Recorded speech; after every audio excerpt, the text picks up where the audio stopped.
ગુપ્તકાળ એક ગુપ્તકાળને પ્રાચીન ભારતનો સુવર્ણયુગ માનવામાં આવે છે. 2. સમુદ્રગુપ્તના પુત્ર ચંદ્રગુપ્ત વિક્રમાદિત્ય એટલે ચંદ્રગુપ્ત બીજાએ ઈ.સ. 380ના સમયગાળામાં શાસનની શરૂઆત કરી અને ભારતભરમાં કોઈ રાજસત્તા તેની સામે ટકી શકે તેવી ન હતી. 3. ગુપ્તકાળમાં પણ ગુજરાતની રાજધાની ગિરિનગર જ હતી. 4. ગિરનારમાં આવેલ શિલાલેખોમાં ત્રીજો લેખ સ્કંદગુપ્તનો છે અને સ્કંદગુપ્તના સુબા ચક્રપાલીએ પણ ઈ.સ. 455માં પલાશની નદી પરથી તૂટેલા સુદર્શન તળાવનું સમારકામ કરાવ્યું હતું અને તળાવની પાળે વિષ્ણુનું મંદિર બનાવ્યું હતું.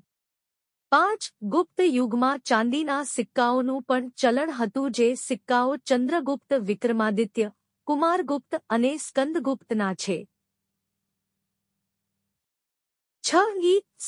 467માં સ્કંદગુપ્તનું અવસાન થતાં સમયાંતરે ગુપ્ત સામ્રાજ્યનો અંત થયો હતો અને ગુજરાતમાં મૈત્રક કાળની શરૂઆત થઈ.